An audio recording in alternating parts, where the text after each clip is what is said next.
지금 이 시간 예배 주인 되시고 찬양받기 합당하신 분은 오직 우리 주 예수 그리스도십니다. 그래서 설교를 시작하기 전에 저희가 한 가지 해봤으면 좋겠는 게 있는데, 여러분 백문일답 아십니까? 100가지의 질문을 해도 예수 그리스도로 대답하는 것입니다.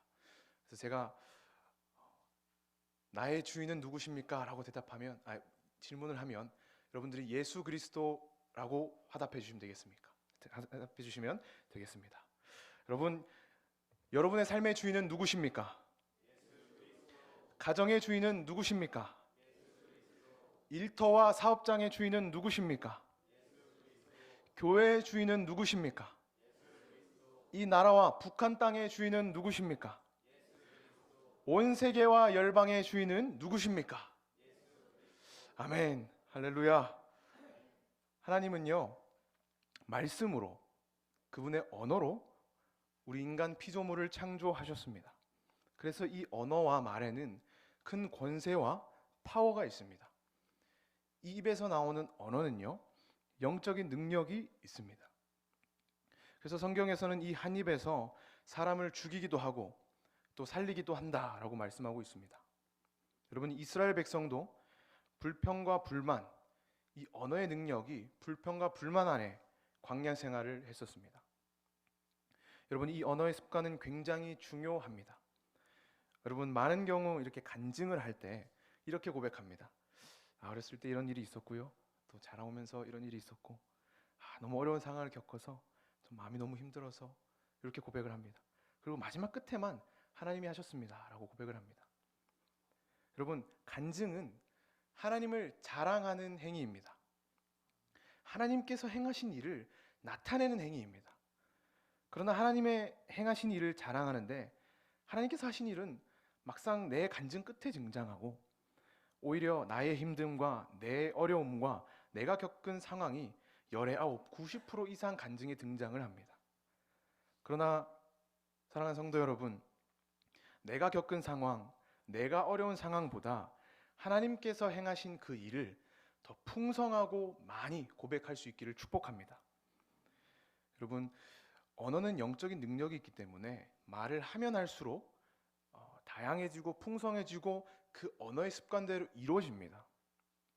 안 된다, 죽겠다, 힘들다 라고 고백하면요, 사람은 실제로 그렇게 되고요, 그렇게 생각하게 되고 부정적인 언어만 더 풍성해집니다. 한 목사님께서 환상을 보셨는데, 그 목사님께서 설교 도중에 설교의 말씀을 할 때 아멘 하며 입을 벌리는 자들 가운데 그 말씀이 들어갔다라고 합니다. 여러분, 하나님의 말씀에 아멘 할 수 있기를 축복합니다. 하나님께서 말씀하시면 아멘 할 수 있기를 축복합니다. 그래서 이 하나님의 언어를 지속적으로 고백하면 이 언어가 다채로워지고 풍성해집니다. 예를 들면요, 만약 예배 중에 전화 벨소리가 울립니다. 많은 교회에서 이렇게 벨소리가 울리는 문제가 있습니다. 근데 이제 보통의 경우는 예배가 너무 방해된다, 저 집사 권사 폰 안 끄나, 이렇게 생각을 합니다. 그러나 이것은 우리가 하나님의 중심에서 하나님의 관점으로 보려 노력할 때, 저는 이런 고백을 했습니다. 하나님은 벨소리와 같은 분이시다. 벨소리와 같이 우리를 깨우시는 분이시다. 이런 고백을 했었습니다. 여러분, 이 생각은요, 단순히 유치하고 뚱딴지 같은 소리라고 생각하실 수 있겠지만, 그러나 이것은 하나님을 고백하는 행위, 하나님이 전화 벨소리로 표현될 수 있고요, 마이크로 표현될 수 있고, 하나님을 고백하는 그 행위가 다채로워지고 풍성해질 수 있는 겁니다. 그래서 이 하나님을 고백할 때 우리가 다양한 언어로 하나님을 높이고 표현할 수 있기를 축복합니다. 여러분, 확증편향이라는 용어가 있습니다. 나라가 어렵다, 경제가 어렵다, 힘들다, 안 된다라는 그 뉴스와 또 나와 어떤 이념에 맞는 그 뉴스를 계속 보게 되면 우리는 그것에 계속 빠지고 극단적으로 치우치게 됩니다. 그리고 우리는 그 상황에 실제로 힘들어지고 마음이 어려워집니다. 계속 치우치게 되죠. 여러분, 이것도 알고리즘도 이런 원리죠. 그러나 여러분, 세상의 알고리즘, 오랜 시간 전통의 알고리즘, 내가 세운 이론과 세상의 이론의 알고리즘이 아니라 성령의 알고리즘이 열릴 수 있기를 축복합니다. 그럼 이것을 위해서는 기도할 때도 내 목소리를 계속 토해내고 나의 기도 제목을 드리고 내가 무언가 기도하고 회개하는 그 이상의 하나님의 음성을 듣는 기도, 하나님의 음성에 귀를 기울이는 기도, 주님의 말씀을 듣는 기도가 되어야 합니다. 그럴 때 툭 찌르면 예수가 나오는 겁니다. 옆구리를 탁 찌르면요, 아예 이게 아니라요, 예수님이 나오는 겁니다. 할렐루야. 이 이스라엘 백성들은 이 하나님의 언어를 하지 못했습니다. 언어의 단계가 있는데 여기서 굉장히 중요한 것은 오늘 설교 제목과 같이 하나님의 은혜를 고백하는 것을 넘어서 은혜의 하나님을 고백하는 것입니다.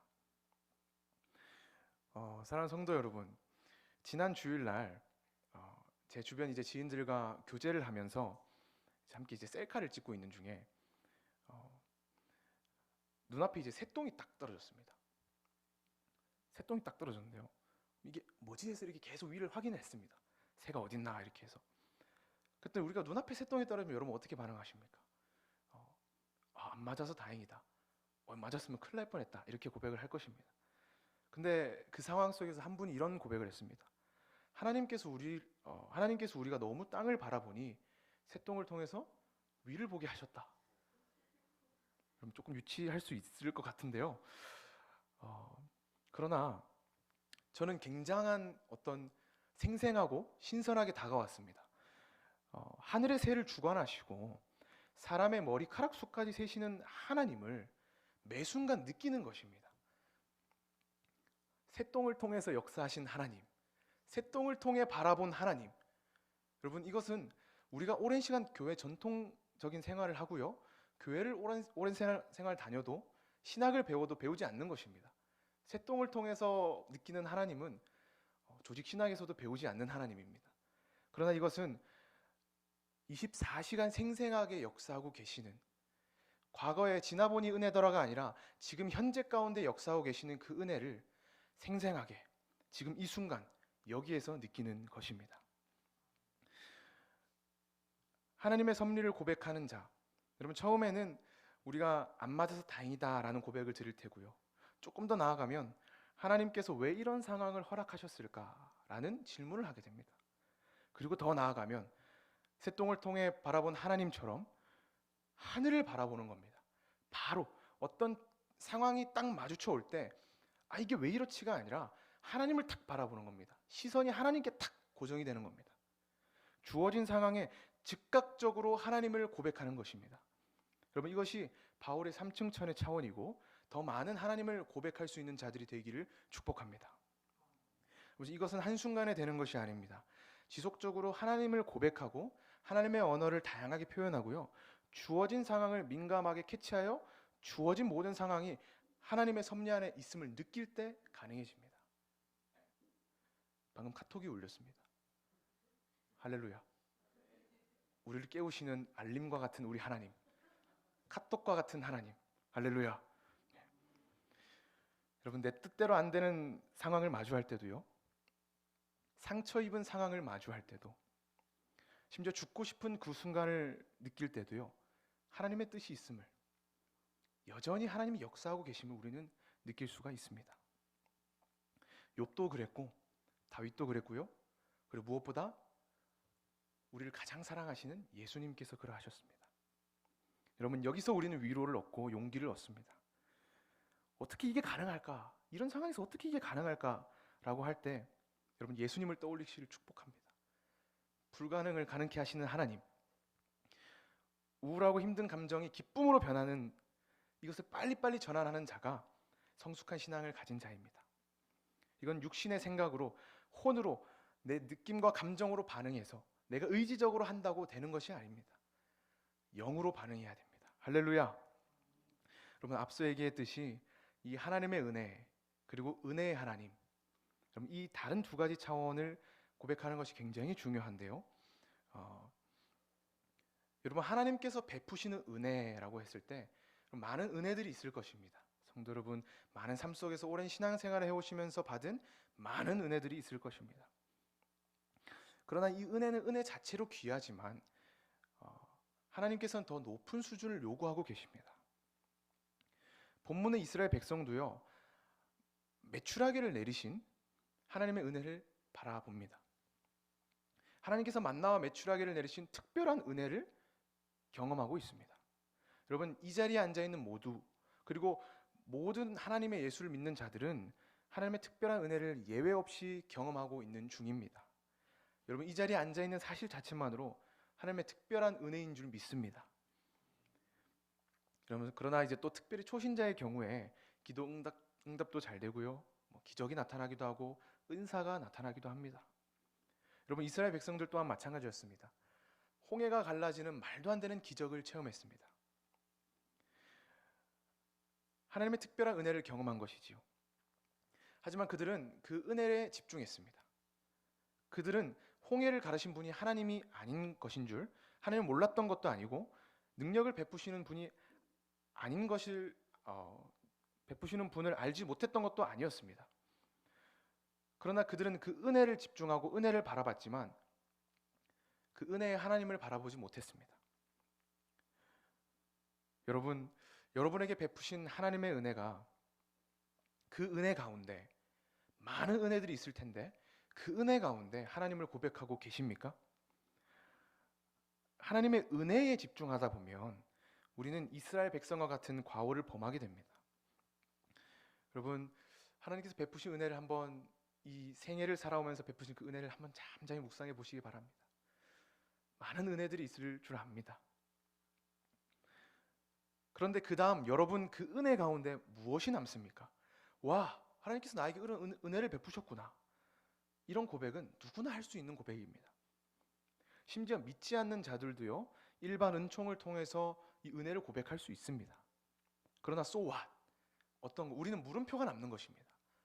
하나님의 은혜, 그 다음. 여러분, 하나님은 매 순간 은혜를 베푸시는 분이십니다. 인간의 어떠함, 내가 죄를 지어서 넘어지고 낙심하고 슬픈 상황과 상관없이 그분은 은혜를 늘 베푸십니다. 그런데 본문에서는 그 은혜를 베풀었지만 동시에 하나님은 심판하셨습니다. 하나님의 은혜는 고백했지만 은혜의 하나님을 고백하지 못한 데 이유가 있습니다. 여러분, 은혜 가운데의 하나님, 기적 가운데의 하나님을 고백할 수 있어야 됩니다. 그래서 우리의 초점은 은혜가 아니라 은혜 너머의 하나님이 되어야 합니다. 만나와 메추라기를 내리신 하나님이 되어야 합니다. 메추라기라는 그 특별한 은혜를 통해서 보는 것이 아니라 하나님을 바라봐야 합니다. 여러분, 그래서 우리 하나님은 이 물음표를 느낌표로 바꾸시는 분이십니다. 하나님의 은혜라고 하는 그 특별한 기적 가운데, so what이라는 그 의문이 남는 가운데, 와, 은혜를 베푸시는 하나님, 그 하나님을 바라보면 우리 인생은 모든 것이 느낌표로 바뀔 줄 믿습니다. 하나님의 은혜가 너무 크다를 넘어서서 와, 하나님이 살아계시구나, 와, 하나님은 그 자체로 뛰어나신 분이시구나 를 고백할 수 있게 됩니다. 이 수준을 하나님께서는 요구하고 계십니다. 여러분, 교회에 나와서 찬양을 듣기도 하고요, 설교를 듣기도 합니다. 그래서 이런 여러 가지 생각을 하게 되는데, 오늘 찬양이 좋다, 오늘 또 합이 잘 안 맞는다, 전사님의 넥타이 색깔이 좀 달라졌다, 이런 고백은 여러분, 초신자도 할 수 있고 믿지 않는 자들도 할 수 있는 육신적 고백이지요. 조금 더 나아가면 오늘 찬양에 은혜가 있네, 설교 말씀이 좀 좋네, 이런 인사이트가 있네 를 고백하게 됩니다. 그러나 오늘 이 하나님의 은혜의 하나님을 고백하는 이 차원은 찬양을 통해, 설교를 통해, 직분과 봉사를 통해 와, 하나님이 살아계시구나, 하나님이 역사하고 계시구나, 그분은 살아계신 하나님이시구나 를 고백할 수 있는 차원입니다. 여러분, 그래서요, 우리는 주일 일정을 마치고 사람들에게 고생하셨습니다, 수고하셨습니다 라는 고백을 하죠. 필요한 고백입니다. 그러나 오늘만큼은 하나님께서 하셨습니다 라는 고백이 더 풍성하게 넘쳐났으면 좋겠습니다. 사랑하는 성도 여러분, 제가 지난 주일날 생일이었습니다.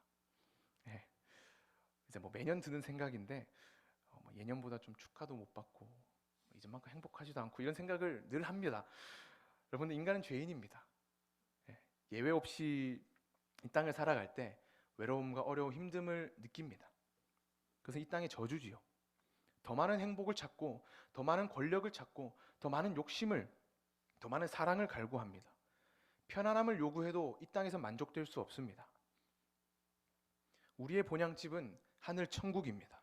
하늘 천국에 올라가서 그때 예수님과 대면할 때 우리는 이 땅에 얽매여 있던 모든 것들이, 어린아이 수준에 머물러 있던 모든 것들이 하나님의 차원으로 바뀌게 됩니다. 또한 인간은 죄인이기에 나의 힘듦이 가장 큰 힘듦과 같이 느껴집니다. 그래서 인간은 죄인이어서 나의 힘듦과 나의 어려움에 몰두하고 집중합니다. 제 주변에 전도사님들이 있고요, 또 신학생들이 있는데 이런 고백을 많이 합니다. 수련회가 끝나면요, 쉽지 않았다, 너무 어려웠다, 오늘 주일상 너무 힘들었다. 여러분, 물론 맞죠, 힘들죠. 여러분 삶 속에서 많은 일들이 있는데 참 힘들고 어려운 거 맞습니다. 여러분, 제가 생일을 맞이해서 제가 지난주에 일정을 마치고 사람들과 이렇게 시간을 보내며 교제하면서 하나님께서 놀랍게 깨닫게 해주신 사실이 하나 있습니다. 제가 태어났던 그 날이죠. 그 날에 지난주 제 아는 집사님의 소천 소식을 들었습니다. 저는 그것을 딱 소식을 듣자마자 생사의 주관자 되신 분은 하나님이시구나, 생명을 연장시키시는 분은 하나님이시구나, 이 생일의 주인조차도 예수님이시구나, 이것이 딱 느껴지는 겁니다. 이 사실 자체로 저는 큰 위로가 되었고 아무 말도 하나님 앞에 할 수 없었습니다. 여러분, 안 된다라는 생각들, 후회되는 과거와 또 어떤 어려운 상황과 할 수 없다, 안 된다라고 하는 인간적인 생각들, 여러분 또 바뀌어야 된다, 이 생각 안 해야지가 아니라 이 생각 자체를 하나님의 지우개로 지워버리십시오. 예수님께서 우리 삶의 주인임을 믿습니까? 그런데 불가능이 있겠습니까? 할렐루야. 예수님만큼 큰 사랑을 베푸신 분이 우리에게 있겠습니까? 여러분, 예수님 생각을 딱 하면요, 생각이 탁탁 변해야 되고요, 패러다임과 전환이 확확 일어나야 됩니다. 아까 말했듯 주위에서 안 된다, 어렵다라고 고백할 때 지금 이 자리에 계신 분들은 하나님께서 하셨습니다, 하나님께서 가능케 하셨습니다 라는 고백이 계속적으로 터져 나와야 합니다. 그래서 좌우를 바라보시면서 하나님께서 하셨습니다 라는 고백을 하면서 인사했으면 좋겠습니다. 하나님께서 하셨습니다. 네. 할렐루야. 하나님께서 하셨습니다.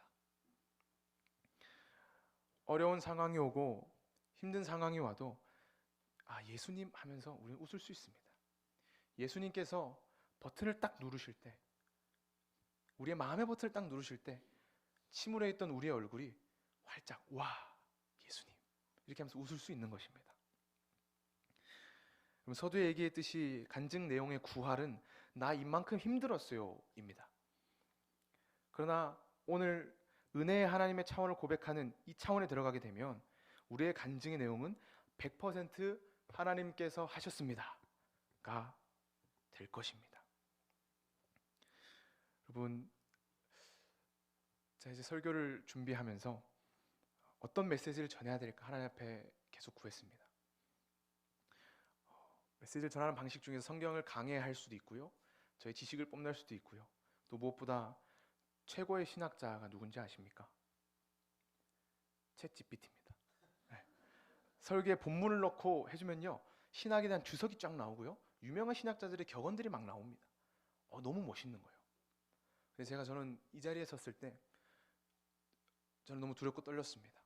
그렇게 해도 사람들이 은혜를 받았다 고백할 수 있고요, 그렇게 해도 전사님 말씀이 좋았다라는 고백을 할 수도 있는 것입니다. 하나님 앞에 두렵고 떨림으로 섰을 때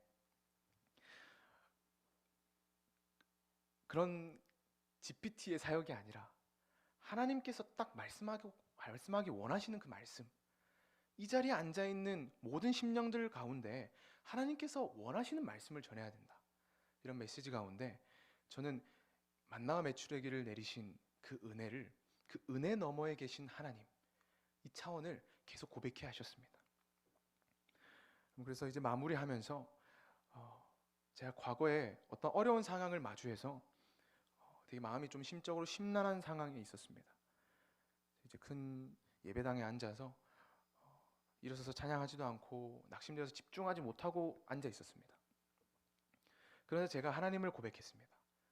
하나님은 당신은 이런 분이십니다. 나의 어떠함과 나의 느낌과 상관없이 당신은 찬양받기 합당하신 분이십니다. 하나님, 당신은 위대하십니다. 하나님, 당신은 영광의 하나님이십니다. 하나님, 당신은 창조주 하나님이십니다. 계속 고백했습니다.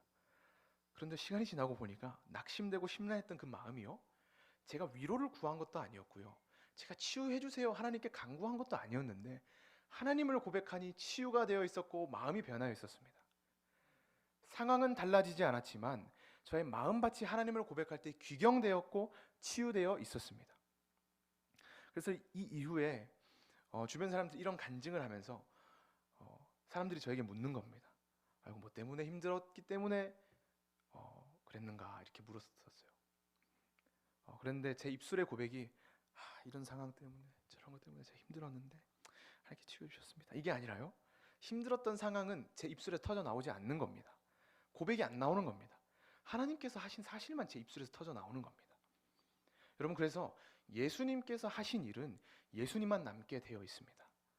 우리 어떤 교회 봉사와 섬김과 심지어 예배를 할 때도요, 내가 하는 것이 아니라요, 예수님께서 하는 것입니다. 내 안에 계신 성령님께서 주님을 찬양하고 주님께 영광을 올려드리는 것입니다. 예배가 다 끝났을 때 와, 나 수고했다, 집에 들어가서 이제 텔레비를 보면서 좀 쉬어야지가 아니라요, 와, 오늘 하나님께서 하셨구나, 와, 오늘 예배 가운데 하나님이 살아 계셨구나, 와, 대박이다 우리 하나님, 이런 고백들이 터져 나올 수 있는 겁니다. 그래서 간증을 할 때 구할의 내 이야기가 아닌 하나님께서 하신 그 스토리만 우리 마음 가운데, 우리의 일생 가운데, 우리가 죽는 그날까지 남을 수 있는 것입니다. 할렐루야. 기도드리겠습니다.